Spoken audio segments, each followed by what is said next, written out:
8월 11일 느헤미야 1장 1절에서 3장 14절. 1장 느헤미야가 예루살렘을 두고 기도하다. 하가랴의 아들 느헤미야가 한 말이다. 20년 기슬르월 내가 도성 수산에 있을 때 나의 형제 가운데 하나인 하나니가 다른 사람들과 함께 유다에서 왔기에 이리로 사로잡혀 오지 않고 그곳에 남아있는 유다 사람들은 어떠한지 예루살렘의 형편은 어떠한지를 물어보았다. 그들이 나에게 대답하였다. 사로잡혀 오지 않고 그 지방에 남은 사람들은 거기에서 고생이 아주 심합니다. 업신여김을 받습니다. 예루살렘 성벽은 허물어지고 성문들은 다 불에 탔습니다. 이 말을 듣고서 나는 주저앉아서 울었다. 나는 슬픔에 잠긴 채로 며칠 동안 금식하면서 하늘의 하나님께 기도하여 아뢰었다. 주 하늘의 하나님, 위대하고 두려운 하나님, 주님을 사랑하는 이들과 세운 언약, 주님의 계명을 지키는 이들과 세운 언약을 지키시며 은혜를 베푸시는 하나님, 이제 이 종이 밤낮 주님 앞에서 주님의 종 이스라엘 자손을 위하여 드리는 이 기도에 귀를 기울이시고 살펴주십시오. 우리 이스라엘 자손이 주님을 거역하는 죄를 지은 것을 자복합니다. 저와 저의 집안까지도 죄를 지었습니다. 우리가 주님께 매우 큰 잘못을 저질렀습니다. 주님의 종 모세를 시키시어 우리에게 내리신 계명과 율례와 규례를 우리가 지키지 않았습니다. 주님의 종 모세를 시키시어 하신 말씀을 기억하여 주십시오. 우리가 죄를 지으면 주님께서 우리를 여러 나라에 흩어버리겠지만 우리가 주님께로 돌아와서 주님의 계명을 지키고 실천하면 쫓겨난 우리가 하늘 끝에 가 있을지라도 주님께서 거기에서 우리를 한데 모아서 주님의 이름을 두려고 택한 곳으로 돌아가게 하겠다고 하신 그 말씀을 이제 기억하여 주십시오. 이들은 주님께서 크신 힘과 강한 팔로 건져내신 주님의 종이며 주님의 백성입니다. 주님 종의 간구를 들어주십시오. 주님의 이름을 진심으로 두려워하는 주님의 종들의 간구에 귀를 기울여 주십시오. 이제 주님의 종이 하는 모든 일을 형통하게 하여 주시고 왕에게 자비를 입게 하여 주십시오. 그때 나는 왕에게 술잔을 받들어 올리는 일을 맡아보고 있었다.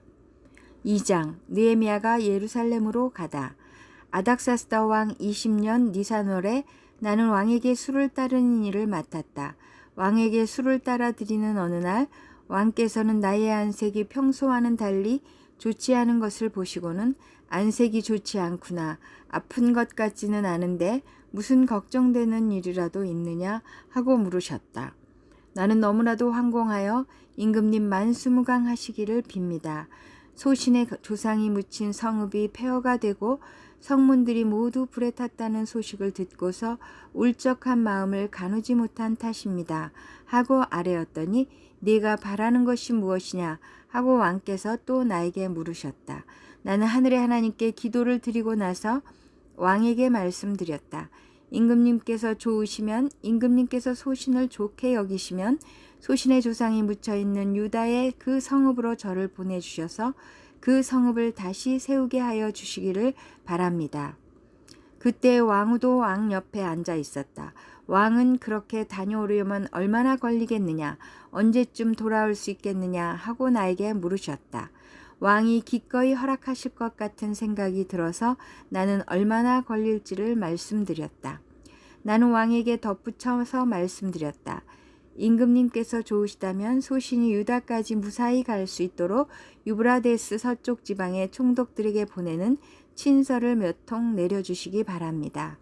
또 왕실 숲을 맡아보는 아삽에게도 나무를 공급하라고 친서를 내리셔서 제가 그 나무로 성전 옆에 있는 성체 문짝도 짜고 성벽도 쌓고 소신이 살 집도 짓게 하여 주시기 바랍니다. 나의 하나님이 선하신 손길로 나를 잘 보살펴 주셔서 왕이 나의 청을 들어주었다. 왕은 나에게 장교들과 기병대를 딸려 보내어 나와 함께 가게 하였다.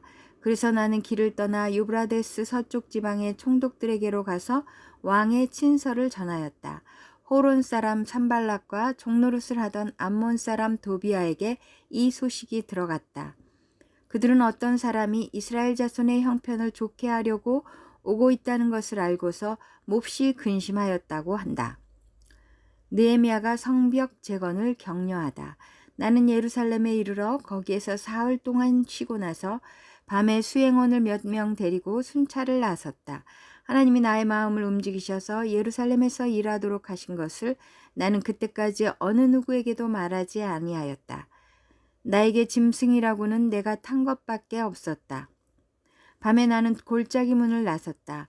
용샘을 지나 거름문에 이르기까지 예루살렘 성벽을 살펴보니 성벽은 다 허물어지고 문들도 모두 불에 탄 채로 버려져 있었다.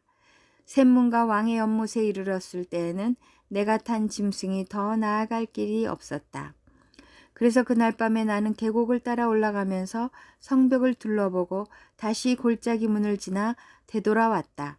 그때 내가 유다 사람들이나 제사장들이나 귀족들이나 관리들이나 그 밖에 직책을 가진 어느 누구에게도 이것을 말하지 아니하였으므로 관리들은 내가 어디를 다녀왔는지 무엇을 하였는지 아무도 알지 못하였다. 이렇게 돌아보고 난 다음에 나는 비로소 관리들에게 말하였다. 여러분이 아는 바와 같이 우리는 지금 어려움에 빠져 있습니다. 예루살렘은 폐허가 되고 성문들은 불탔습니다. 이제 예루살렘 성벽을 다시 쌓읍시다.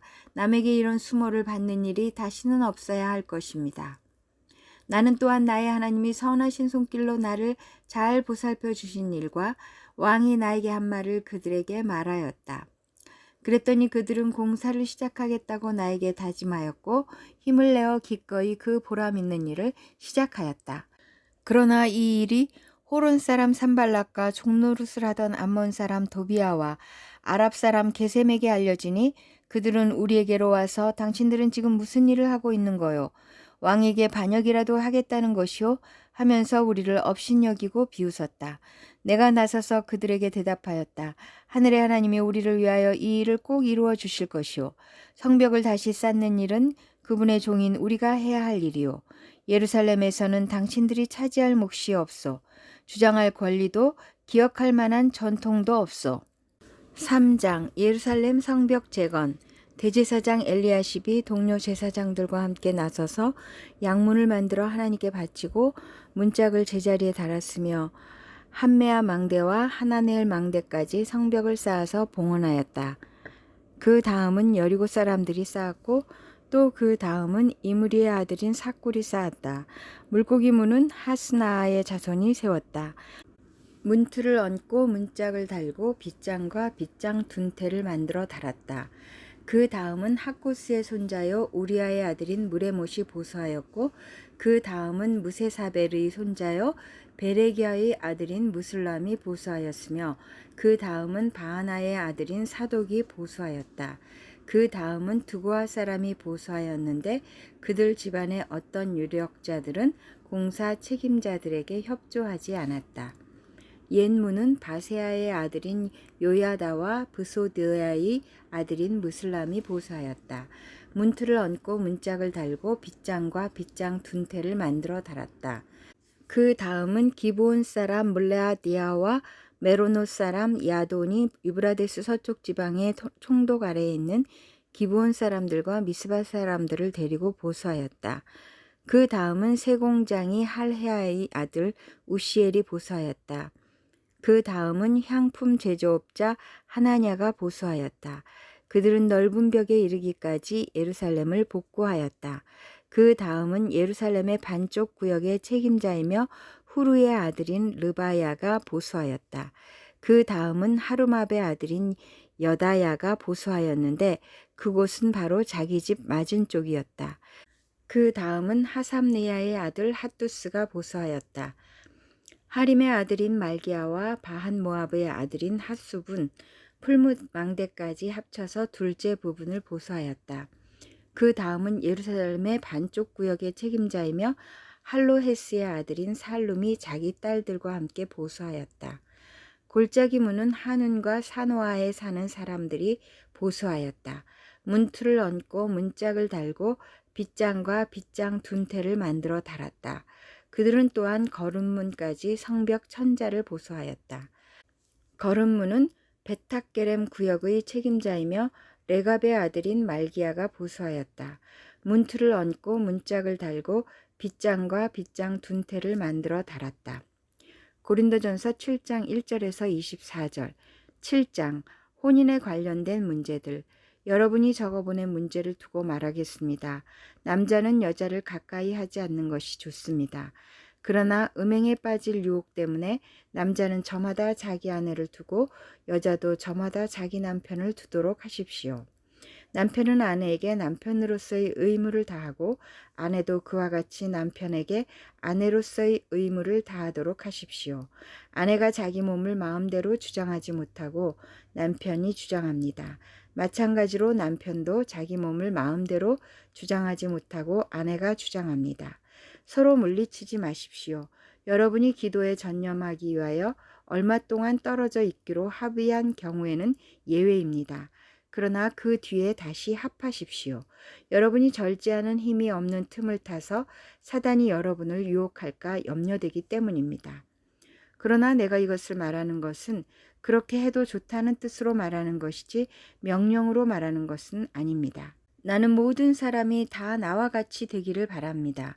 그러나 각 사람은 하나님께로부터 받은 은사가 있어서 이 사람은 이러하고 저 사람은 저러합니다.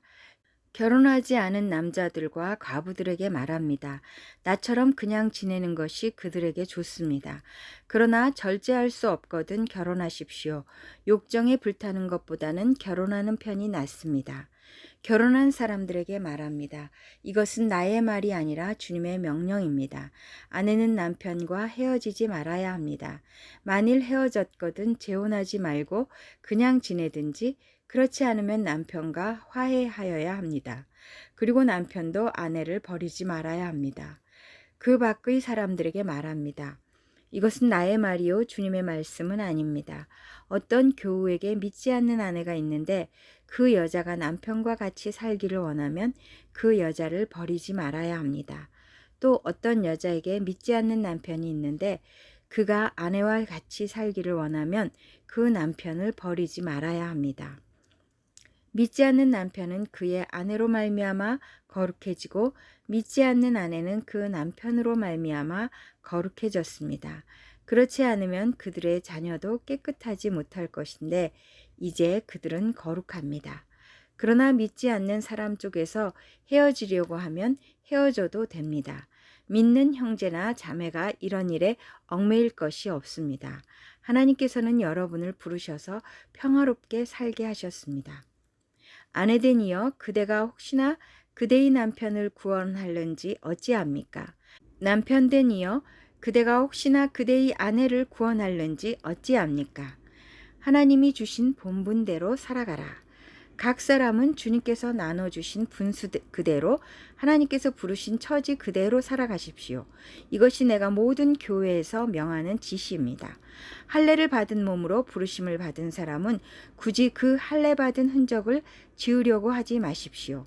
할례를 받지 아니한 처지에서 부르심을 받은 사람은 굳이 할례를 받으려고 하지 마십시오.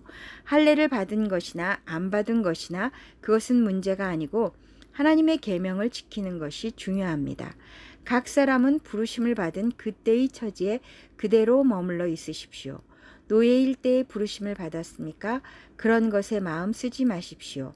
그러나 자유로운 몸이 될 수 있는 기회가 있으면 어떻게 해서든지 그것을 이용하십시오. 주님 안에서 노예로서 부르심을 받은 사람은 주님께 속한 자유인입니다. 그와 같이 자유인으로서 부르심을 받은 사람은 그리스도의 노예입니다. 여러분은 하나님께서 값을 치르고 사신 사람입니다. 그러므로 사람의 노예가 되지 마십시오. 형제자매 여러분, 각각 부르심을 받은 그때의 처지에 그대로 있으면서 하나님과 함께 살아가십시오. 시편 90편 1절에서 10절 90편 하나님은 영원하시다. 하나님의 사람 모세의 기도. 주님은 대대로 우리의 거처이셨습니다. 산들이 생기기 전에 땅과 세계가 생기기 전에 영원부터 영원까지 주님은 하나님이십니다. 주님께서는 사람을 티끌로 돌아가게 하시고 죽을 인생들아 돌아가거라 하고 말씀하십니다. 주님 앞에서는 천년도 지나간 어제와 같고 밤의 한순간과도 같습니다. 주님께서 생명을 거두어 가시면 인생은 한순간의 꿈일 뿐 아침에 돋아난 한 폭의 풀과 같이 사라져 갑니다. 푸른 아침에는 돋아나서 꽃을 피우다가도 저녁에는 시들어서 말라버립니다. 주님께서 노하시면 우리는 사라지고 주님께서 노하시면 우리는 소스라치게 놀랍니다. 주님께서 우리 죄를 주님 앞에 들추어 내놓으시니 우리의 숨은 죄가 주님 앞에 환히 드러납니다. 주님께서 노하시면 우리의 일생은 사그라지고 우리의 한평생은 한숨처럼 쓰러지고 맙니다. 우리의 연수가 70이요 강건하면 80이라도 그 연수의 자랑은 수고와 슬픔뿐이요 빠르게 지나가니 마치 날아가는 것과 같습니다. 잠언 21장 4절. 거만한 눈과 오만한 마음, 이러한 죄는 악인을 구별하는 표지이다.